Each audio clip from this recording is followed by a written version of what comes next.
You know, if you were to follow a busy doctor as he makes his daily round of calls, you'd find yourself having a mighty busy time keeping up with him.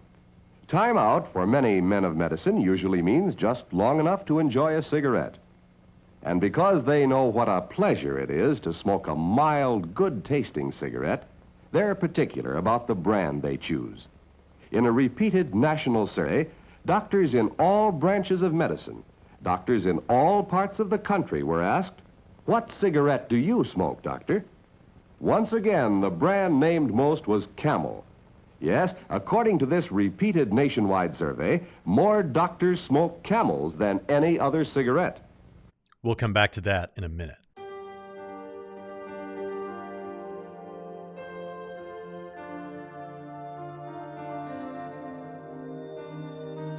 I dated several girls when I was a teenager, and I was always that guy who never really noticed when a member of the opposite sex was obviously flirting with me. I was always a bit doughy and found it hard to believe that they'd actually be interested. But there were a few, and for a long time, there was one in particular. And while there's no way she could compare with the now Mrs. Braxton Hunter, for a long time I thought she was the gold standard. So I couldn't believe it when I found out she was into me. I mean, the way I thought, if there was a Saved by the Bell type of show about her life, I would have been one of the extras. But as soon as I started dating her, I was warned by my closest friends, it's not going to last. She never dates anyone for very long. She's going to break your heart. She's going to leave you for someone with a better car. Well, that was a warning, and it was terrifying. And if I'd actually broken up with her after that warning, it would have been traumatic. But you can imagine the very real terror and teenage trauma when I discovered that they were right. She was secretly dating someone else, and he had a better car. There are always going to be things that are true that we don't like. There are always going to be facts about reality that are terrifying. And that warnings often involve fear of horrifying potential realities. Doesn't mean the warnings shouldn't be there. The smoking ad you watched just a moment ago was shocking. But why? Well, it's shocking because it indicates that a practice that you know can be incredibly dangerous is safe. And not just safe, so safe that your doctor even does it.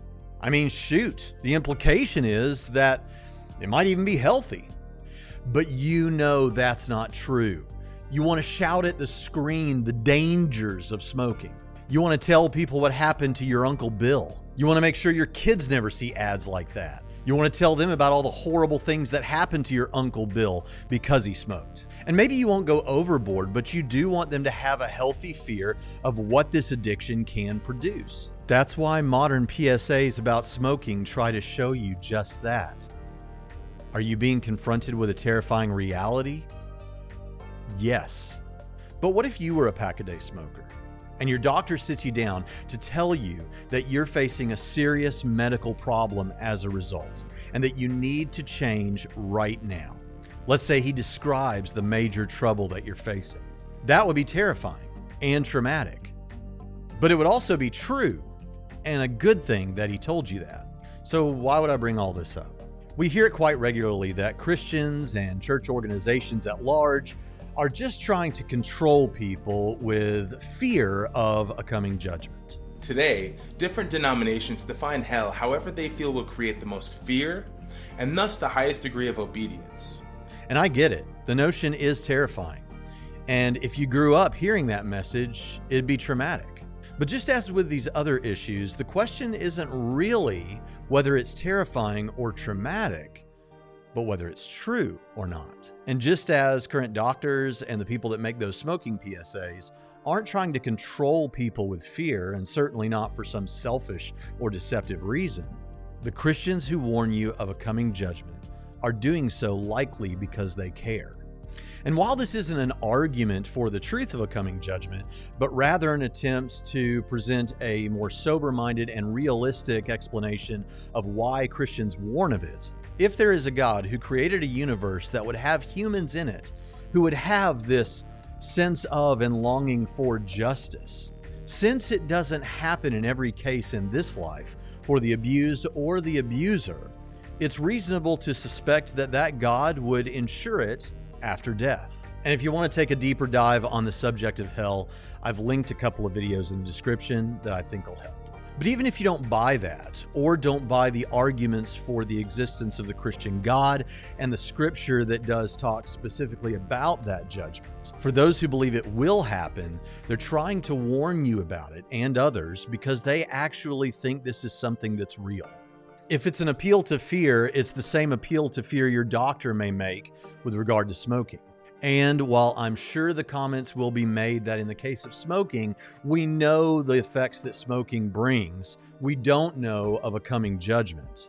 The point is that for the Christians that warn of this coming judgment, many of them think they do know that it's real, and their motives flow from that. Christianity isn't just about rewards and punishments, carrots and sticks, but that doesn't mean there aren't sticks or that there's nothing to lose. Jesus said, "And do not be afraid of those who kill the body but are unable to kill the soul, but rather fear him who is able to destroy both soul and body in Gehenna." Christians are divided over the nature of the judgment, but Jesus warned of it, so we do too.